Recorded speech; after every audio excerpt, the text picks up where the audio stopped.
G'day guys, and welcome back on Living on 2 Acres, Queensland. So today, as you can see in the name of the video, introducing the new Cub Cadet, which I bought today. The time has come to replace one of my older machines, and after looking at the market, this is the best I was able to choose out of what's available here in Brisbane. So this is the second Cub Cadet with a 42-inch cutting deck that we bought, and the first one you will probably see another video on my channel already had some problems after about 140 hours of operation. I'm not going to be going into that now. I'm just going to do a quick walk around this new machine because I am keen to actually keep the track. Now, since we have 3 Cub Cadets, just to compare which machine fares better. Now, previously we bought that same Cub Cadet, but the cutting deck, while being also was 42 inches, it was just a standard deck, like one of, I don't know, I think they call them stamped, and we already had some problems with it. So now I decided to go for the stronger deck. They reckon because this is what they call fabricated deck, you can see it's more sort of square rather than being all rounded like it is with the stamped ones.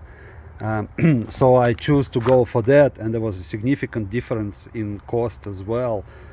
This one actually cost quite a bit more. I want to say you probably pay around $700 more if you get the deck like this. And straight away I'm looking at it, and I saw that in the shop. This front support for the cutting deck, it's the same nonsense on almost on all modern smaller ride-on mowers. Just look how flimsy I think it is attached. Take a look at this welding seam. I don't know if you can see it. It's, you know, and that's it, and that's what's supporting the cutting deck at the front. I think this is very, very weak. I think that there ought to be a better solution. I might actually do something about it a bit later on myself, because I think this weld, you know, if it's not perfect, it'll come off relatively quickly. Despite no matter how careful you are when you are mowing, you will always have a lot of vibration on this deck. And I just think, although this is not a rigid connection, it allows for some movement. I think there'll be a lot of stress on that seam. I just think this should not have been done like that. You know, it's probably to have like maybe a T sort of shape part, which is welded a little bit better to the deck, and, you know, give it more rigidity, or even have it double or something. I don't know. But yeah, we'll see how that goes. Otherwise, this Cub Cadet is pretty much your standard one. Now in this one, previous Cub Cadet that we bought had a like a little knob that you would twist to decrease and increase the revolutions of your engine, and that actually failed twice within 100 hours on my other Cub Cadet. So this time around I decided to go with the cable, basically cable operation, instead of the electronic part that was on the other Cub Cadet, which actually failed. So this is just a cable that pulls on a you know, little opening on your carburetor. This is a carbureted engine. It is a good engine. It's a Kawasaki, but it's as far as I understand, it's got a carburetor. Some of these new Cub Cadets come with EFI injection, which I think is another, you know, headache that will arise quickly out of it. So yeah, the only thing about this lever here, you will notice, you know, when it's in a turtle mode, as I embark on the mower, it's quite all right, but it's very much in the way, and I'm very concerned that, you know, one of those days I'm just gonna snap it off with my leg as I get out of the tractor. But I think still this is a better version, because you can change that, you can change the cable, it's all easily maintained, rather than if you have electronic control, you know, you obviously you know, need to get that part and have it properly installed, and it's, again, it's electronics. I don't think it's reliable on the mowers. So yeah, that's it. Otherwise it's got all the standard stuff, just the same as all Cub Cadets. One more new thing about it is the battery. So this now comes with the lithium battery. It's relatively small, like it's really small, but they reckon it should, you know, pull it off. It's a modern battery, obviously. My previous Cub Cadet had just a normal lead battery, and they reckon the cost is the same. I asked in the shop and they said $109 for this, to for replacement battery like that. And the new LED battery that I bought for my one of my other lawnmowers was also 110 or even 115, so I'm not too concerned about that change. Otherwise, this is it. That's a new machine. I mean, you can already see it's getting rust here. I saw that in the shop. I didn't make anything out of it.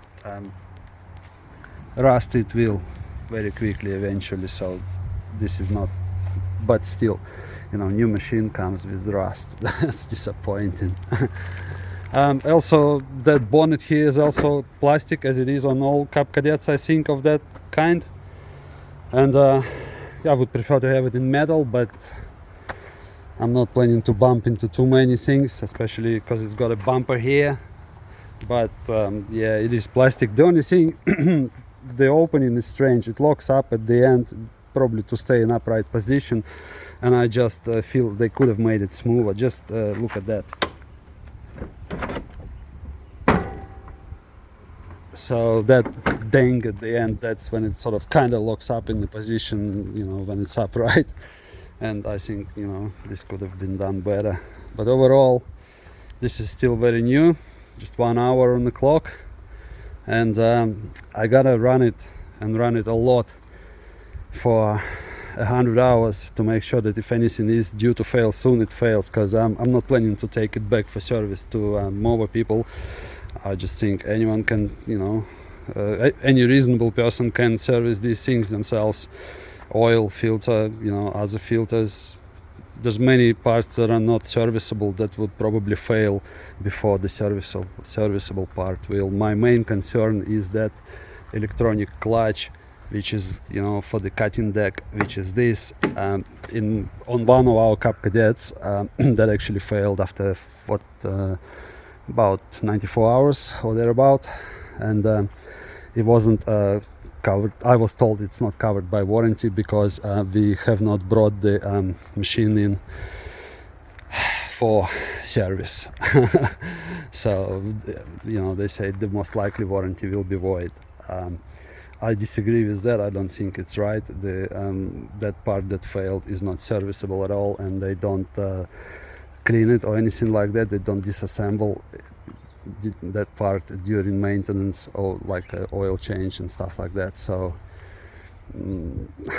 I think it should have been covered. But yeah, we'll see how this one goes. Brand new. I'm gonna try it out now, and if nothing happens, maybe when it's 50 hours old, I'll post another video to tell you how I go. I don't have very high hopes of its reliability, but I do need something, so I got this. What do you reckon, guys? I did see some alternatives. We have Husqvarna 42-inch alternative. There's also Rover. That's just from the major ones. There's also John Deere, but after looking at all of them, I still decided to go with that, even though I know the history of it is not very good. So we'll see. As always, guys, like, share, subscribe, tell the others, leave comments, and I'll see you on the next one.